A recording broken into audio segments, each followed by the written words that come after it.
Okay. All right. So welcome.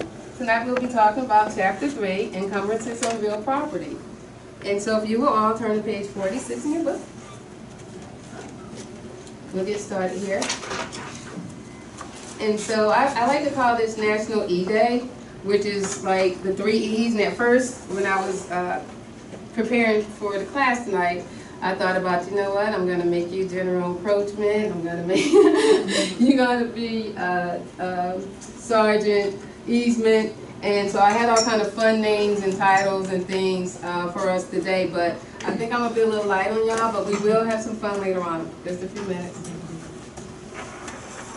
All right. Our learning objectives is going to be, we're going to talk about and define what encroachments are and easements and encumbrances. All right. And we're also going to give some examples of lien, property taxation laws and procedures, and how real property is assessed and taxed. So we'll have some math problems at the end of our session today. Okay, so why me? Why is it important for you to know about encumbrances? Why are we covering this topic tonight? Yes, Michelle. Yes, Michelle. Hannah? Because encumbrances can cause a title defect or a cloud title, which, you know, gives a little bit of a problem with a potential buyer. Absolutely. Thank you. I see you've been studying. Yeah. Anyone else? What about you, Shauna? Why you? Why would you, as a upcoming practicing real estate agent, need to know about encumbrances?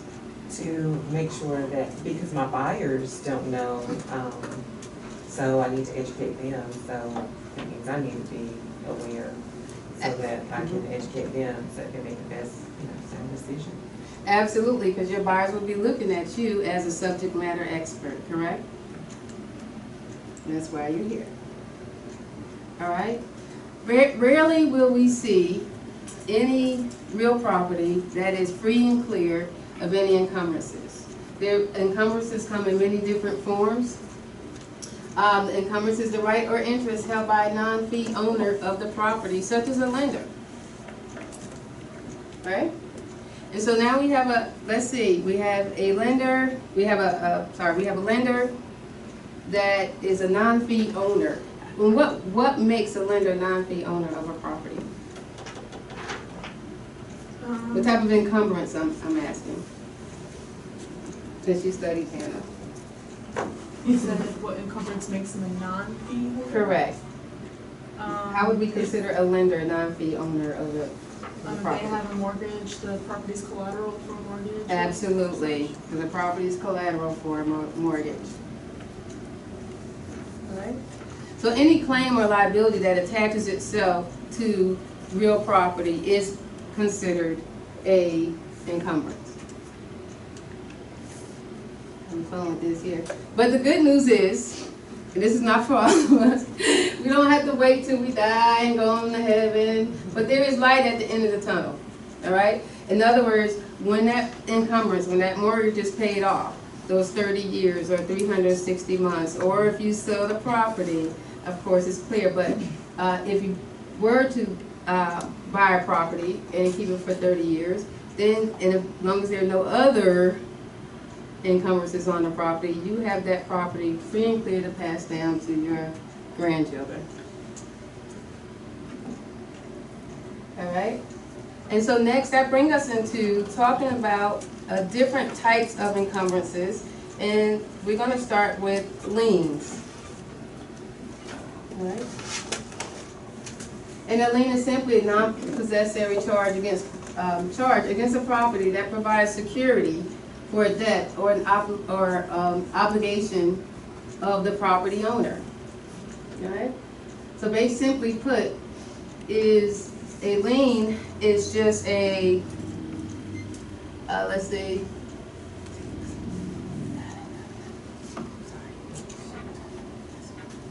All right, I'm gonna have to start again. Can you stop the video? Wait. You don't have to start over, just stop it and then we'll. Okay. We'll cut this part out. Well, I can't really stop it and start again. You gonna start again? No, I mean, I can't really stop it. Once we start, we need to keep going. Okay. Okay, so just keep on going. All right, can we blur this part out? No.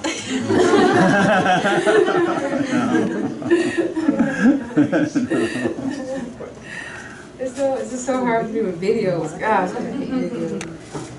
All right.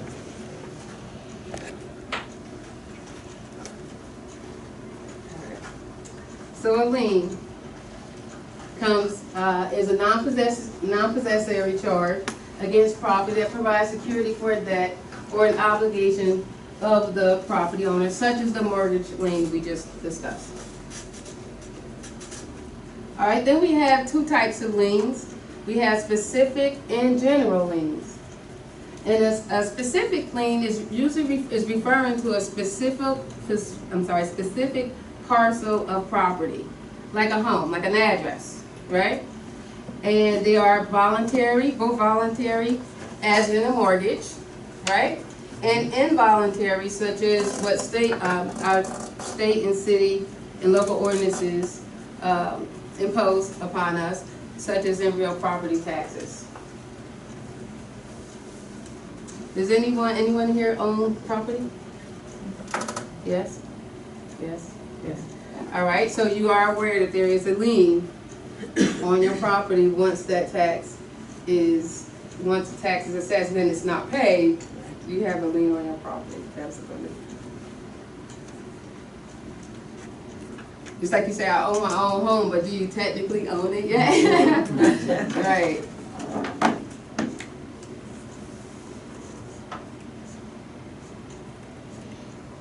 All right, and we'll talk about more mortgage liens more in chapter 14 when we go into finances. All right, now we have involuntary liens again, which are your real property taxes and assessments. All right. So next we have a more different type of lien, and it's one of the priority liens, which is called a mechanical lien, mechanics lien. And the purpose of a mechanics lien is to give security to people that perform work on your home, okay? But there are homes on commercial and for commercial property, and for real property, residential property. They are mechanic liens over the amount of $30,000 can be in North Carolina, property owners must obtain a mechanics lien for property that is, for work on property that is performed over $30,000. You have that? Over $30,000. Would you want this person to come looking for and to come looking for you if it's not paid? So, again, it must be appointed over $30,000. All right, all mechanics lien must be filed at the clerk of court. You might not be able to read this, but you'll be able to follow along in your book in the middle of page 48, and I'll just read a little bit of it. It says, North Carolina statutes on mechanics liens were amended effective April 1st, 2013 to require that for all construction projects, residential or commercial, where the cost equals or exceeds $30,000, except for owner-occupied single-family residence, a lien agent must be appointed, and a service provider must file a lien notice to the lien agent within 15 days of commencing the work. All right. So and I spoke to the folks down at the courthouse, and the lien, as far as paperwork goes, I was interested in knowing, like, how is the paperwork done? It's usually drawn up by an attorney, but it's filed at the clerk's office.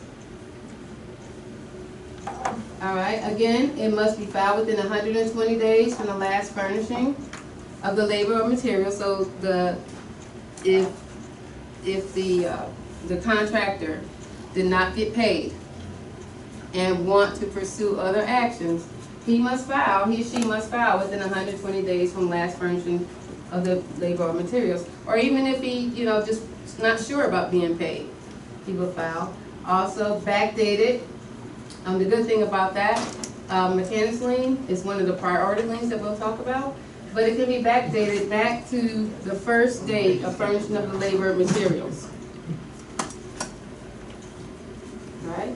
And then if the contractor actually find out that they have to take out a mechanics lien to recoup funds that they did not receive, they must file it with the clerk of court to take action. Now, first was the filing. Now it's time, like a small claim, to take action within 180 days of last performed work. All right, any questions? Yes, Can you go back one slide? certainly. So it says there, no, one more, sorry. You don't want him? One ahead. That For one? the definition of the Got it. one, there. Uh-huh. It says, okay, requires that for all construction projects, residential and commercial, but then down below it says, except for single, what's it say? Where are you? Let's see if I can do this pointer thing.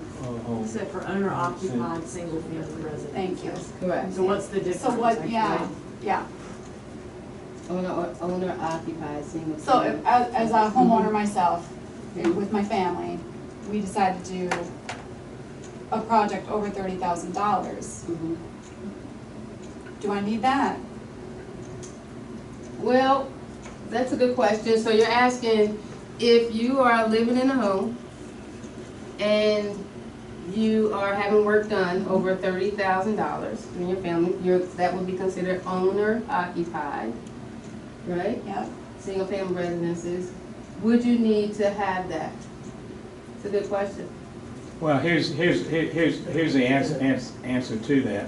It says where the cost equals or exceeds $30,000, except for owner occupied. What it means is for single family residence, the lien holder, if he is, say, here's an example. Say Teddy's the roofer, and he's working on your house, and he comes by and puts a new roof on. He says it's going to cost you $3,000 to put a new roof on. You pay him $500 up front and $2,500 when he finishes. Well, when he finishes, he can't find you, and so he has to file. What this means is he does not have to have a lien agent to do that on residential single-family property. That's what that means, is he does not have to file, he does not have to have a lien agent to do that. He can file that himself, go down to the clerk of courts and file a personal or company mechanics lien on a single-family residence. That's what that means. Gotcha. Okay. If it was over, he would. If it was over 30,000. Now, on single-family, you do not need to have a lien agent. Across the board. They're Across not the board, required. yes. Yes. Okay. But if it's not occupied, so if they're doing work on a house that's financed, I mean, I guess what's the difference? It says residential, so Well- what's the difference in residential and? I don't know exactly what the difference is, but what we need to know is he will not have to have a lien agent to file the mechanics. Based on the Yes. There was a lien on my sister's house that wasn't her lien. It was the builder's lien, Yeah, and that was awful. yeah, and she's inherited it, didn't she? Yeah, she Because did. liens go It with the eventually gotten property. taken care of, but like that was awful. Yeah, she could have been responsible. Yeah. Yeah, it was crazy. Yeah, Yes. yeah. Right. She found, no, she got a notice of it. Wow. Yeah, really awful. Wow. Good, thanks for sharing. Well, look, now you'll be able to assist her She's all set now. with that moving forward. All right, there's another type of lien we're gonna talk about. Just briefly, just want to mention that there's also a commercial real estate broker's lien. And that is fairly new, but what it does, before, a lot of commercial real estate was actually done without written agreement. And so what happens if the commercial real estate broker has fully performed a transaction, but it had not gone to closing yet, they have an opportunity to protect their commission by filing a broker's lien. Also, they have up to 90 days after the tenant moves in to file a broker's lien for, to protect their commission. And who wouldn't want to protect their commission? All right. And so our next lien moving forward, we have general liens. And the general liens basically are just in general. General liens affect all the property of the debtor, both real and personal. All right. So before we talked about liens being more specific and applying only to affecting the property itself. Now our general liens will affect your real property and your personal property. All right, so we have judgments as one of our liens, and that's basically a court decree that's just awarding financial financial awards, and must pay X amount of dollars because you have a judgment against you. We have a personal property tax lien, and that basically is everything that you own, personal, the person, everything the person owns can be levied. And then we have state and federal tax, which also affects all real and state property. And that's on, you can find that also on page 49. All right, now we have another lien, which is called a pertinent lien, and they run with the land. Will anybody know what an appurtenant lien is? Anything that's Or attached run to- with the land? Anything that's attached to the property, right? Or examples, right? An example of appurtenant lien would be a driveway. Okay. Easements. And what did you say, Arthur? I said an appurtenant is anything that's attached to the land, so. Are they rights that convey the property? Yes. Yeah, an easement is actually it's a lien, it's an ability to use part of the land that is beneficial to one of the owners of an adjacent property. So here we have two properties, right? Adjacent properties. And we have one, if you look at your diagram on page 51, you'll see where lot B is locked in. It took a little bit, but when I looked again at this, do you notice the two shaded boxes and where it's kind of like split in half there? You notice that? All right, and you see where the darker shade, where the line, the easement, the pertinent easement begin there? You see that? And that's over in what lot? Okay. Lot A, and it runs across the lot, lot B. So there are two properties. You have the Smith family here and the Garner family on lot B. And so the Garner family, if they do not have an access way to get out of their property, you see that? They don't have one. The only way they can get through is through whose property there? Lot A, exactly. So that's an pertinent easement. So so that runs with the land. That means if that land is sold, that easement still stays with the land, with the property. All right? And it's accessible to both property owners. Okay? So it doesn't attach to the owner, it attaches itself to the property.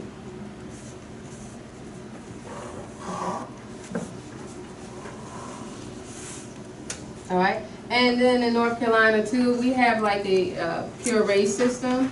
So again, we talked about liens being in priorities. So exactly, I know last week Dennis talked a little bit about the tortoise and the hare, and an example that he used, and I thought about that with this, is that the first one lien that is filed is the one that is actually take priority, but they are those exceptions, okay, to the rule.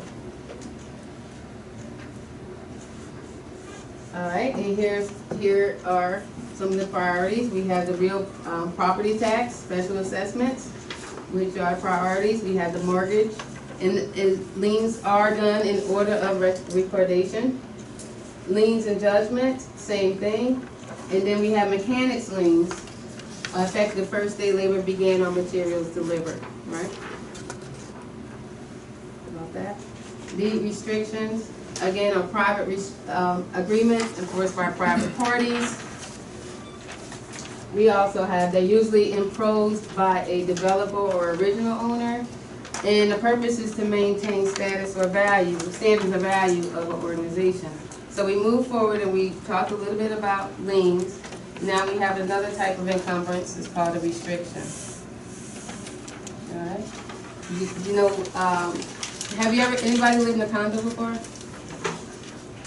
Right, have you received your deeds, restrictions, and covenant agreements? Would you like them? Yeah, it weren't that bad. It was kind of like apartment living downtown Greensboro, so it was Right, nice. right. Condos usually generally are not as bad, but then what about when you buy this beautiful home in the, there's one area here where the homes are about in the 200,000 range, and there's two sets of HOAs. You have, the first one is done once a year for about $150 a month, and the second one is assessed quarterly at $250 quarterly. Right? But these restrictions are very restrictive. So how do you, have anybody had a situation similar to that? Your grass can't be taller than a soda can. Your grass can't be taller than a soda can. Exactly. Anybody else? Anybody live in a neighborhood without a restriction, without an HOA, and saw the tragedy? Not really on my block, but on the next block over, yeah. Yeah. Or somebody has that pink house. I hope nobody here has it. Nobody here has it. Or the blue house with the green door in the neighborhood. Or like my neighbor has a bunch of stuff on the side under his carport, but it's visible to me, to my side. And so, yeah, so we would be able to benefit from that, but we don't we don't have an HOA there, so yeah, that definitely would cause some unhappiness there. Having fun with this here. All right. And then one of the other reasons we talked about why you would want to know what is an encumbrance and be able to educate your buyers, because you want to be able to show them the warning signs. You know, like, I don't know, enter with care. You know, this is what's going on. I was thinking about a situation that I had with another company, and they required, it was another auction company, and they had required that the buyer actually used their title company as their lender, not their lender, I'm sorry, but their attorney, closing attorney, and their title company, which they have had financial interest in, to close the deal. And that was the requirement that they had. And so we, my attorney, my buyer's attorney, did not work that out. We didn't work through that. But what happened was they offered, they said, well, we have to offer it, we're going to give it to you. But my buyer did decide to have still another title company securing their home. Okay? So it's just something I just want to share with you, just to make sure you're aware of. Okay? All right. Another type of action that we have is called a lis pending. All right, and that's just simply a legal notice of a pending litigation that could adversely affect the title. Okay. All right, and some buyers do take, let me go back here, do take title subject to subsequent ruling. So in other words, I think that's probably what happened with Genevieve's sister. She bought a house, and then later on, she found out that there was other things on. Did you say she had received that notice? It was in a development, so it was a lien against the development owner. Okay, the developers. Yeah. Got it. That was Okay. that situation. And you said, was that a mechanics lien? I'm not sure specifically, but I'm pretty sure that's what, it was the contractor that wanted from the developer, Okay. Wow. probably. Mm-hmm. Okay, thank you. All right, so we also have a writ of attachment, which is another encumbrance for a debt other than a mortgage. And it's a writ of execution, and we have a writ of execution which authorizes the sheriff to sell property to satisfy the debt.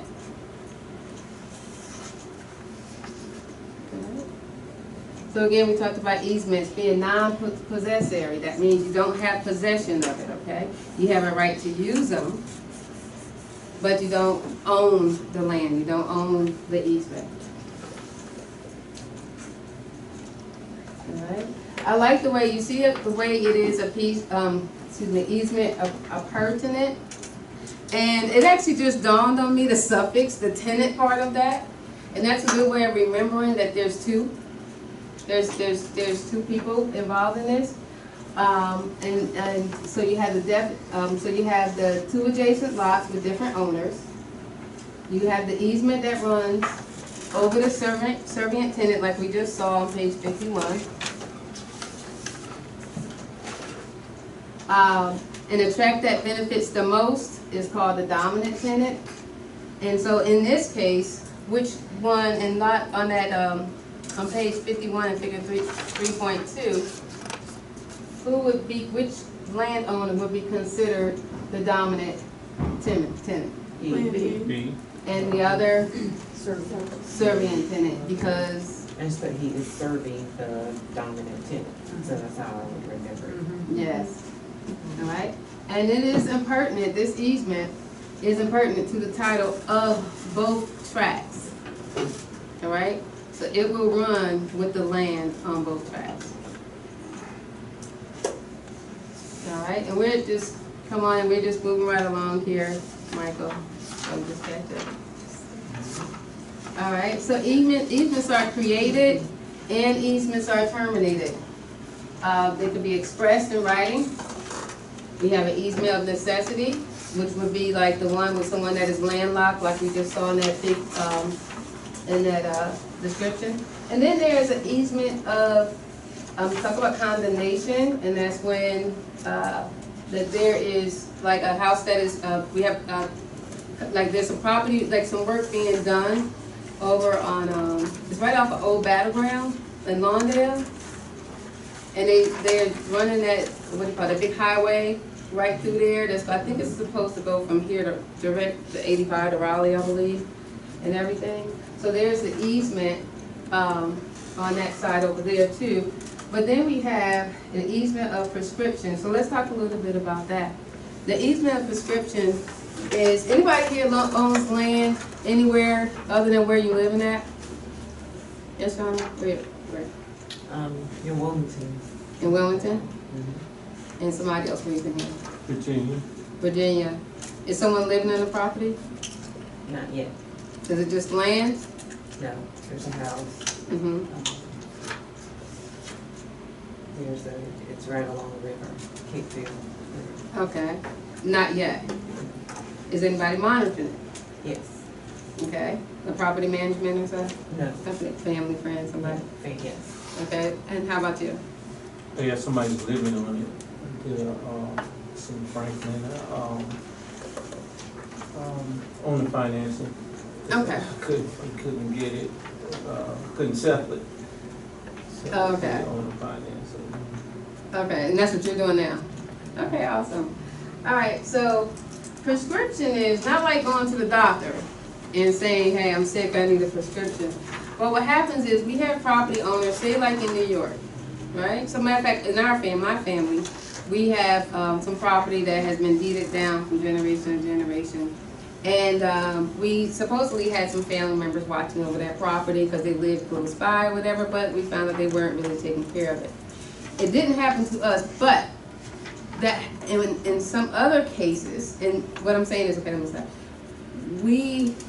In some cases, right, we have families, say people that live in New York, that people are in New York, sorry, get my words out, but people, you have someone that lives in New York but owns a house in the South, right? Rarely get to work hard, stay busy all the time, rarely get to come down to the South to watch their property, right?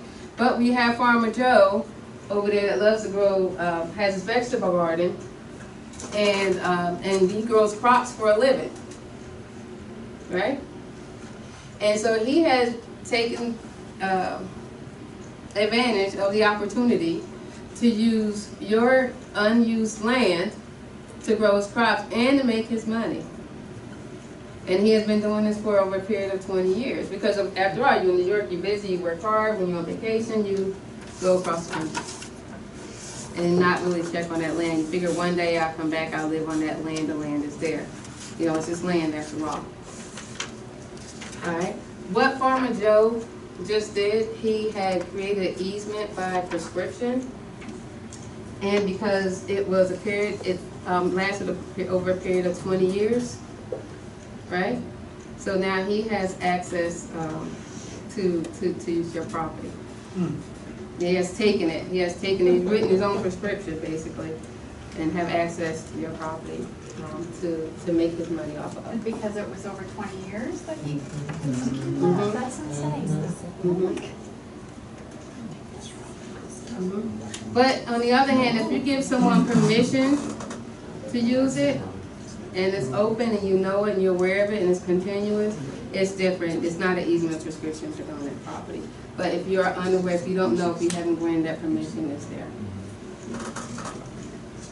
All right? Another thing, easements can be terminated basically when a purpose no longer exists, or there's a merger, or the release of right to the servient owner, or the abandonment of the easement, or that person that wrote the prescription on your property is no longer using it.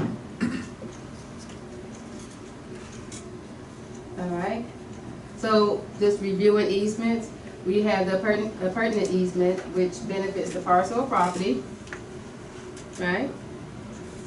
Is dominant tenant. We have and a subservient tenant. It also runs with the land and passes with the title, and must be recorded to bind. All right, to bind the tenant. And then we have to bind the dominant tenant. Then we have the benefits, the easement and growth. That is different. I'm sorry, we didn't talk about that at all, and we talked about a little bit about that. The easements and growth are like utility easements.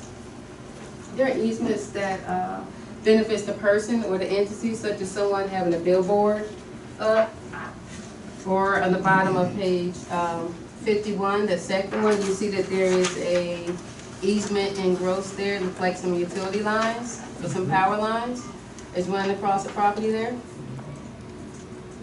All right. So because it's not like landlocked and someone like the other one we have here, like that road, not having a public road through there. There is no dominance there.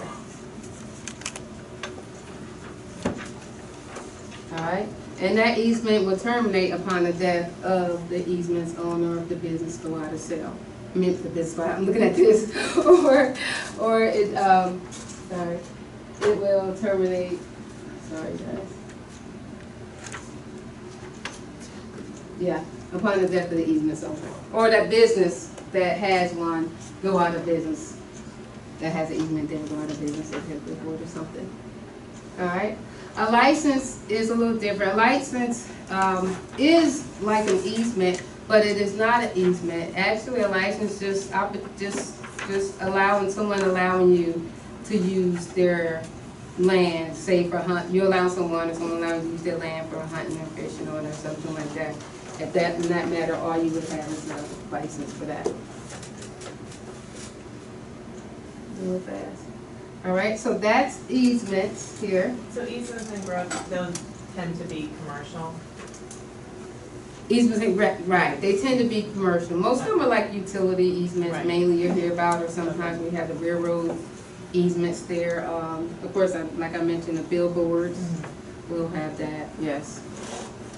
All right, are you ready to do a quick review? A Kahoot? All right. Everybody pull out their phone.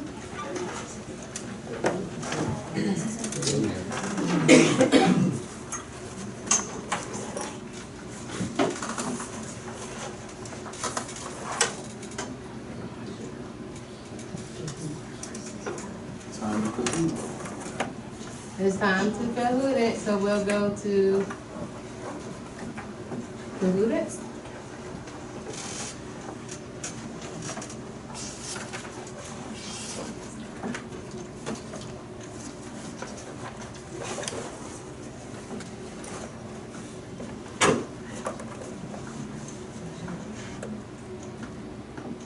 And I'll give you a pen in just a second here for you guys to sign in.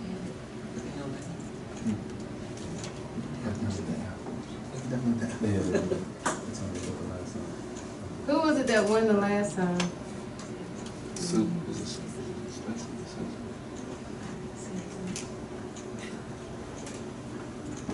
Who won the last? Was it you, Sandy? Yeah.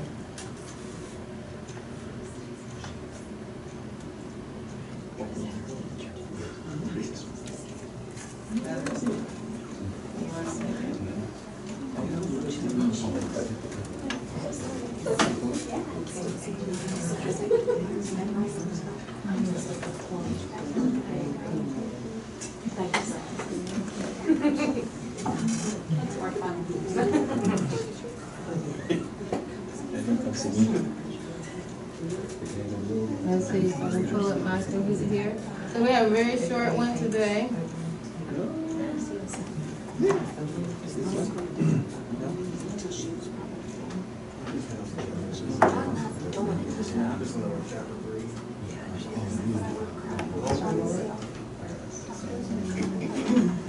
All right, and let's see.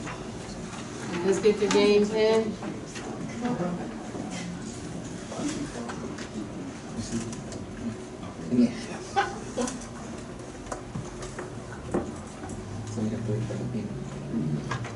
Oh, you're not gonna, we have to show you how to do that here.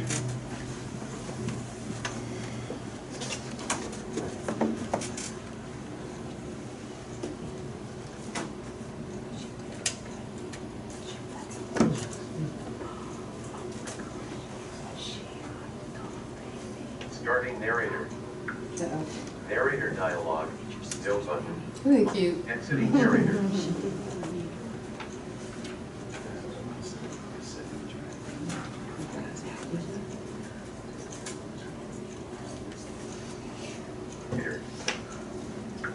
Exiting narrator. Thank you.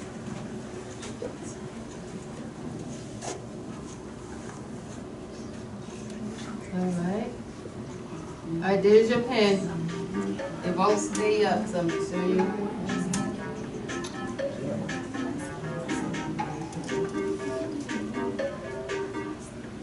Your Wi-Fi's not working? Anybody? Everybody? Anybody get in? Okay.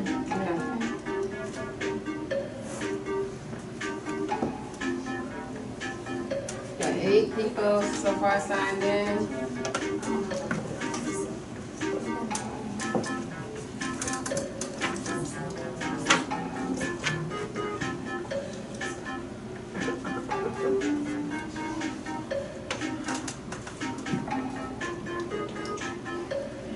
We up to 14 people.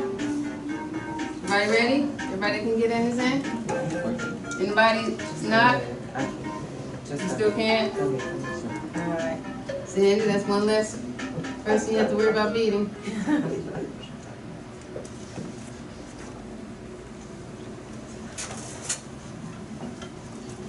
An encumbrance on real properties, all the following except.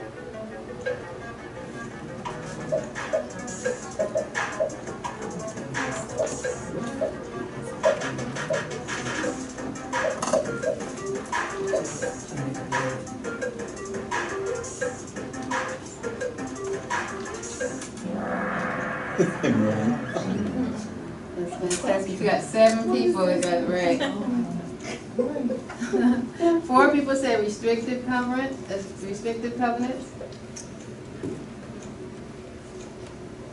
We talked about that. And to the mortgage lien, we talked a little bit about mortgage liens. Okay. Everybody know why?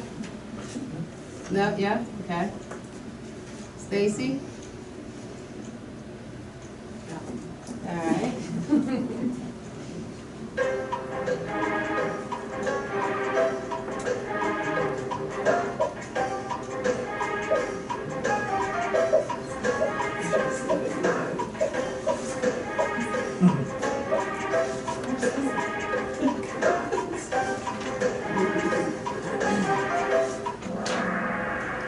Unfair's pretty cool though.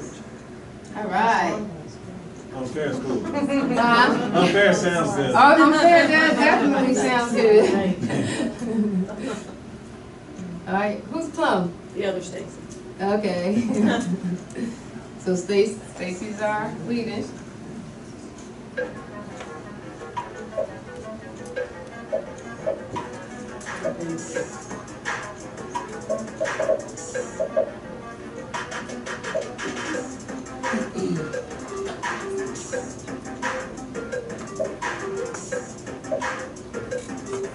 Got 13 answers for 2.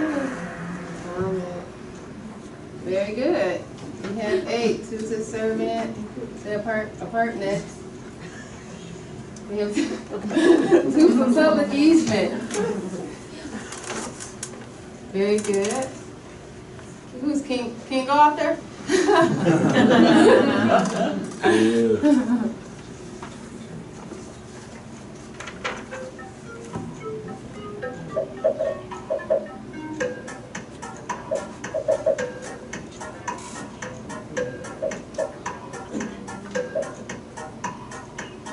I like the way those things jump and twist right there.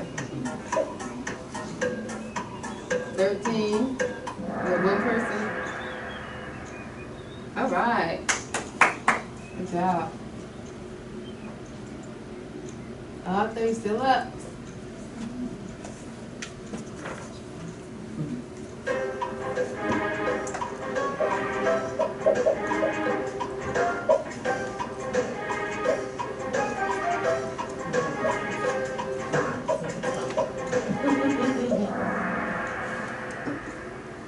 Whew. 14. All right. Let's see who we have.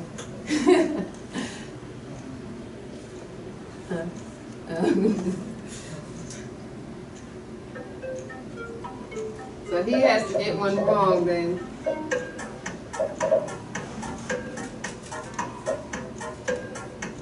And this is in general, okay?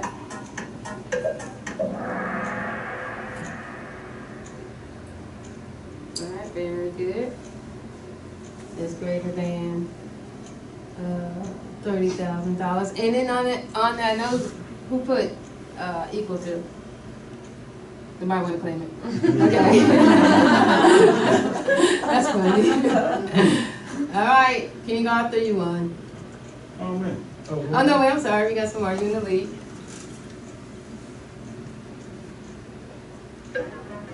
So are you still Shiki Dance? Who's Shiki Dance? They still don't want to claim it.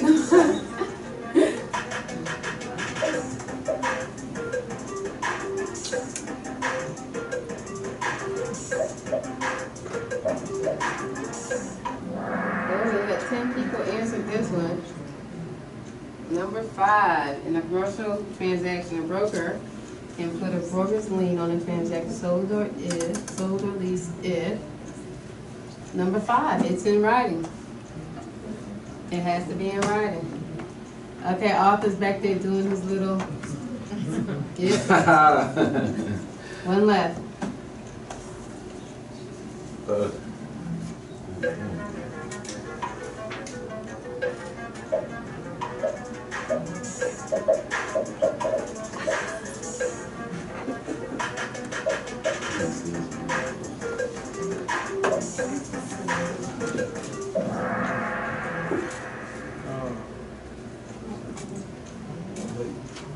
Sometimes when you let the class, you miss one. Okay, and so mortgage. So you guys did really good. You did really, really well, actually. So King Arthur, and then Plum, which is Stacy, Teddy. She could dance. Somebody got to claim it. That's okay. Who is that? No. No one's still gonna claim it? It is you? I'm just kidding. Oh, it's you. Yes, it is. All right, Meredith, you on the board? 2, 1, 2, 3, 4, 5. So top 5. All right. No, I think faster. All right, good job. Let's see if I can figure out. Give me just a minute. No. what you have to do. We went up to the 90 day, man, for sure.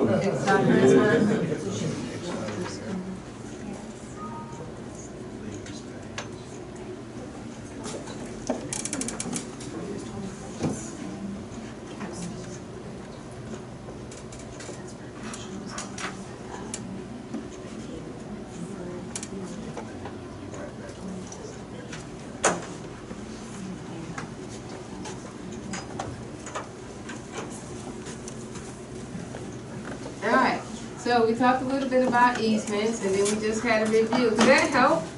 Oh, yeah. Did that help? Okay, very good. So next thing we're gonna talk about is an encroachment. An encroachment is basically, it arises when there's an improvement or any portion of the improvement, such as a building fence or storage or something that is attached to someone else's property, or basically over the property line. All right. Usually now, can we as agents, I'm saying can we as agents, can we tell when something is an encroachment? No. Yeah, it's surveyed. Yes, right. Right, it is found through a location survey. Now, unless you have your boundaries that's marked, come out, then you can actually, with the visual eye, you can see that. It can also make titles can make both titles on either side of the property, both unmarketable. You don't have a problem there. I know I lived in a townhome community not far from here, and I was on the corner unit, in the end unit, and then there were two in the middle, and then another one on the end. And the third one from the end decided that they wanted to build a patio that extended from here all the way up to the wall, the retainer wall, right? So meaning, and it was a brick patio, and then they had it was a stone patio, and they had bricked in on both sides. So imagine that. So my backyard, open, I'm on the end. The next person's backyard is open, and then their backyard, straight all the way back to the wall. Yeah. And then the other person on the other end, there, of course, theirs was open. So it kind of blocked us. Not only did it block us from going straight to the other side, we need to go around the back way, but also because we live in a townhome community, it was common area there, we owned part of that land there. Yes. So I had to fight to get it, to do something about it, and I moved before it did. I sold the house before it did. But they said that the homeowners association just was like, well, they asked for permission. Yeah. Yeah. So that happens to us. So can you imagine if someone trying to sell something, if a person really didn't like that, that can be a big problem for all of us, for that whole row there. All right? But it can be remedied, meaning that it can get knocked down or taken down, or changed, or the fence can come down, or the storage unit can be moved over 1 meter. I used to do new construction, and so I worked for a builder who was in a townhome community, and so there was they were off like 1/100th of a space there, and they called a meeting of the residents to get permission to say, hey, listen, we're building this property here, but we need one little piece here of your land to extend this over on. And they had to get written permission from everybody in the court. I think it was 2 people that didn't want it. But it was a quorum, so they lost. Yeah. All right. So that was talking about encroachments there. Let's talk about let's move along, and let's talk about property taxation. All right, we turn to page 57 in your book.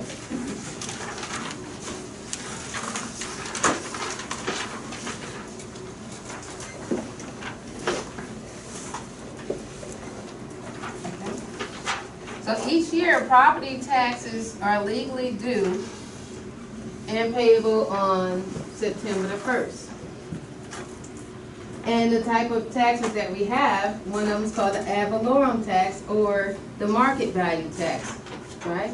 And then, and that one is basically exactly what it says, average market value. So based on the comps in the area, meaning how the houses are selling, what the market is saying, how the houses are selling, what's the mean, medium, and what's that mean, median, and the average rate of the houses that are selling within that area there, all right? And so that determines the market value. And then the Machinery Act is the organization, the legal regulatory organization that determines how that is created there. All right? Taxes are usually levied by the city, county, and our state. All right? We also have special assessments, which are improvements to the property or things that add value, such as street lighting, paved roads. Somebody has to pay for that. Because the property owners in the area pay for special assessments or public improvements. Okay, we also have, every property is subject to taxation. Every personal real property is subject to taxation.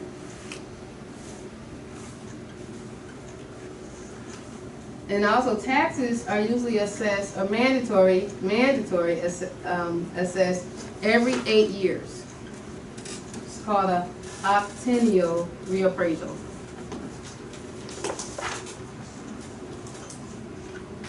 That's when they go out and they go back out and they appraise the area, the houses in the area there, and come up with the new market value of the homes. They can make an adjustment and do it every year, but 8 years is what is mandatory. Our property taxation in North Carolina, there's a timetable we have. And so those that own homes or have owned homes, you know this. On January the 1st, there's a lien attached to the property,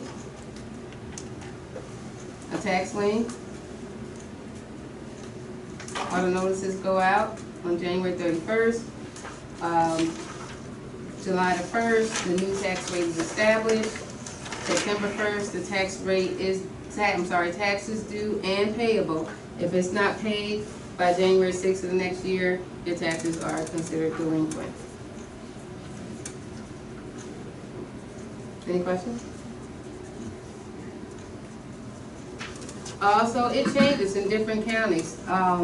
For North Carolina, the tax rate is currently, in the city of North Carolina, is currently at 0.76 cents on every 100 of a dollar, every 100, yes.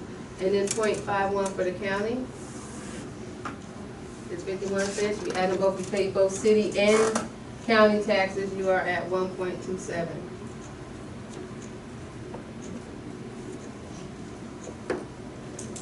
All right.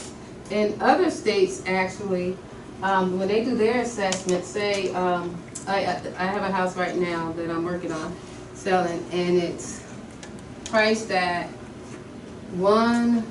it's assessed by the city as $125,000. But it also says it has an unfinished basement, which the basement is finished. And it has one less bathroom than it should have. And so it's assessed pretty low, but the market value of the houses in that area, what they've been selling at, is around $149,000. In some states, they actually can assess their homes for less than 50% of the market value. And then we have mill rates, which are per $1,000 of the assessed value. And we'll do some examples of those. All right. So everybody get their calculator.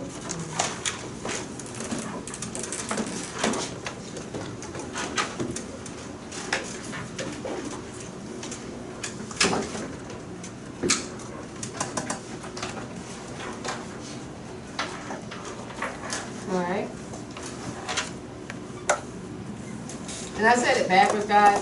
It's the county that's at 0.76 and the city, which is at 0.51. Sorry about that. All right, so say we have an example of a house that is, anybody want to volunteer first? You want to volunteer? To do what? Come up here. Just a second. Come on, Hannah. Hannah's been studying her math here. Thank you. All right, so let me tell you this story. All right, so we have a house that what would be the tax rate on a house that is in Guilford County? You only pay county taxes. The house is valued at $125,000. And which one was the county taxation? The county is this one here. So it was 125,000? Mm-hmm. Need your calculator? I could use my phone. Okay. Alright, so what I would do first is take 125,000 obviously, and then divide it by 100, Mm-hmm. and that would be 1,250. Mm-hmm. And then I would times that by 0.76, which I don't Anybody know have off the it? top of my head, probably like 9 something. Anybody have it? $950. Sorry? $950. Everybody agree? Yeah? And that's annually, right? Yes. So this is what you're paying for each year. Mm-hmm. Thank you. Thank you, Hannah. Anybody? Okay. Alright, like crap.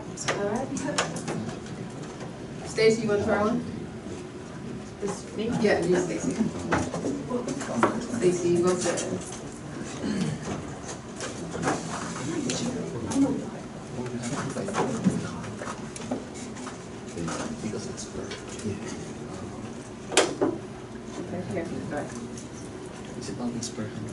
All right, so you have a house in the city, and your house in the city, I'm sorry, yeah, your house it's kind of located where you pay both city and county taxes, okay? So your house in the city is valued at $180,000. Your neighbor's house in the city is valued at $172,000. Okay. So what is the difference between how much you would pay for taxes and your neighbor would pay for taxes?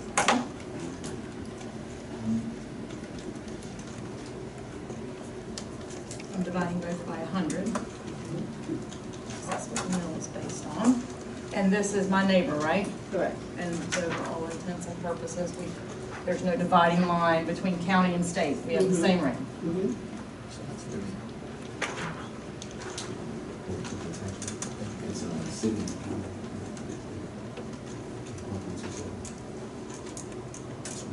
Let's just move fast with this calculator up there.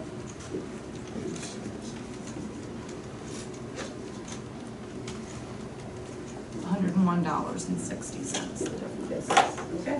Everybody have it? Yeah. You have it? All right. Thank you very much, Stacy. And I have one more for a mill rate.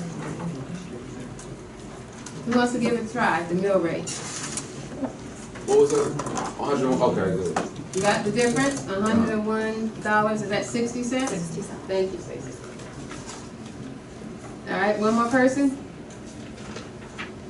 You want to try it, Hannah, again?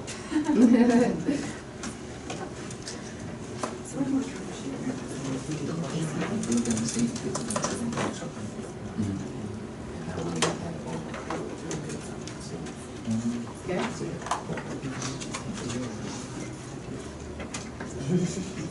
All right, so.